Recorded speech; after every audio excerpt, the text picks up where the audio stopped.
Mid point theorem का proof हम लोगों ने मैथमेटिकली कर लिया था। आज इसी को बिना लिखे सॉल्व करेंगे, मतलब प्रैक्टिकली समझेंगे कि मिड पॉइंट थ्योरम क्या होती है। तो यार जल्दी से पहले समझ जाओ कि मिड पॉइंट थ्योरम होती क्या, जल्दी से मैं ये बता दूं। खैर आप लोग तो पढ़ ही चुके हैं। मिड पॉइंट थ्योरम ट्रायंगल में ही अप्लाई होती है, इस बात को भैया मत भूल जाना, ठीक है। ट्रायंगल में ही अप्लाई होती है। सपोज एक हमारे पास ट्रायंगल है ABC और मिड पॉइंट जैसे नाम ही है इसका, AB का मिड पॉइंट मान लो ये रहा D और AC का मिड पॉइंट है ये E। तो जब आपने क्या किया, D से E को मिलाया, बड़ा मज़ा आया। तो D मिड पॉइंट और E मिड पॉइंट। अगर मैं आपसे बोलूँ गिवन क्या है, अगर मैं आपसे सपोज ये बोलता हूँ कि गिवन क्या है, D and E are the mid point, D and E are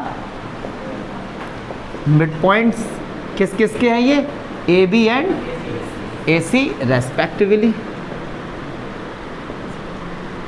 ठीक है। तो इसका मतलब मैं ये लिख सकता हूँ कि AD बराबर BD एंड AE बराबर EC, क्योंकि भैया अगर D मिड पॉइंट मतलब बीचों बीच में है तो AD और BD आपस में इक्वल होंगे, AE और EC आपस में इक्वल होंगे। अगर ऐसा है तो मिड पॉइंट थ्योरम कहती क्या है, मतलब क्या हमको प्रूफ करना है, प्रैक्टिकली मैथमेटिकली कर चुके हैं। क्या प्रूफ करना है कि जो DE लाइन है, DE ये पैरेलल है BC के, और जो DE लाइन है ये हाफ है किसके, BC के। ऐसा मिड पॉइंट थ्योरम कहती है। हम लोगों ने प्रूफ कर लिया, बस प्रैक्टिकली पढ़ रहे हैं इसको, जल्दी आओ यार। तो अब देखो इसको प्रैक्टिकली लोगों ने कैसे सॉल्व किया, कि उन्होंने क्या किया कि एक सीजर ली, कैंची, और इसको यहाँ से D लाइन से इसको कट कर दिया। तो कट करने के बाद क्या कुछ ऐसा डायग्राम मिला होगा आपको, समझना, फील करना थोड़ा सा इसमें, क्या सा,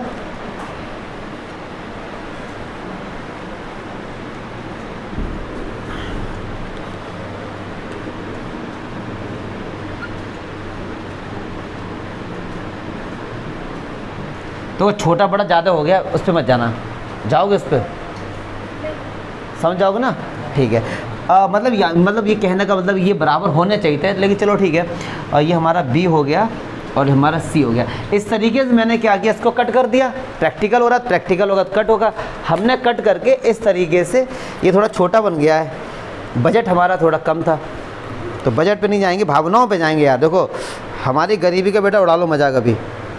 चलो ये हमारे पास ट्रायंगल इस तरीके से था, हमने क्या किया भाई, तो इसको कट कर दिया, ठीक। अच्छा, फिर जब कट किया तो हमने कुछ एक्सपेरिमेंट करे, और एक्सपेरिमेंट क्या किए अब समझ नजरा, थोड़ा फील करेंगे। ये वाला एंगल A है, ठीक है सर। मैंने क्या किया, इसको लाके यहाँ पे ऐसे रखा, इस तरीके से। क्या हम ऐसा रख सकते हैं? आप मना नहीं कर सकते कि सर ऐसा क्यों रख दिया यार, बिल्कुल भैया रख सकते हैं। और जुगाड़बाजी करी, हमने कहा लगा ऐसे रख के देखते, ऐसे रख के देख लिया। क्या बात आई समझ में? अच्छा, अब मैं एक चीज़ आपको बताने जा रहा हूँ, उसी को समझना। अगर एक शब्द है ओवरलैपिंग, जिसको कोइंसाइड भी कहते हैं, तो ओवरलैपिंग का मीनिंग समझो क्या होता है। ओवरलैप का मीनिंग होता है एक के ऊपर एक। अगर मैंने आपसे कहा कि ये ट्रायंगल है, ठीक है, समझना, और एक ट्रायंगल ये है, मैंने कहा प्रैक्टिकली चेक करो क्या ये कॉन्ग्रुएंट हैं। प्रैक्टिकली चेक करना, लिख के नहीं। तो क्या करेंगे, आपने कागज़ पे बनाया और इस ट्रायंगल को उठाया और इसके ऊपर लाके रख दिया।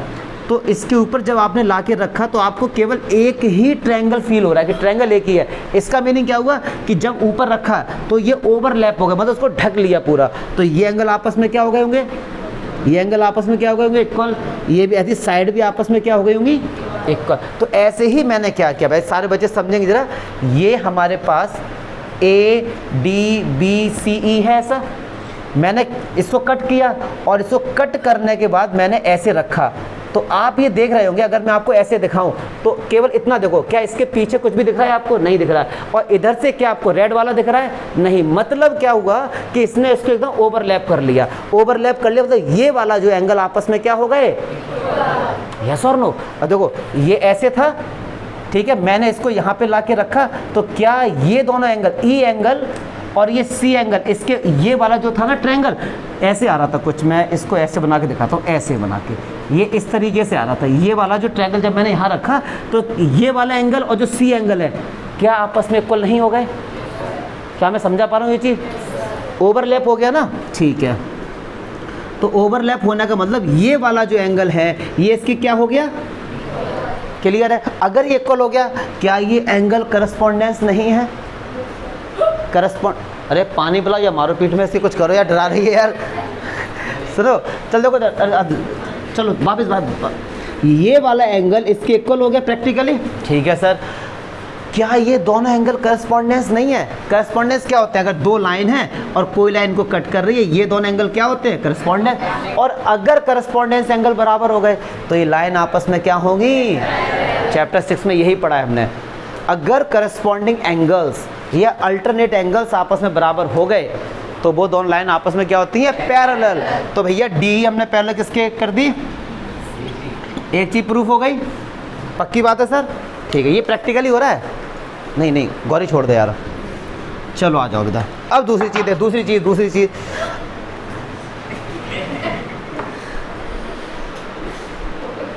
चलिए, अच्छा ठीक है, ये हो गया। अब दूसरा देखो, समझना, ये डी था, ये लेंथ क्या है?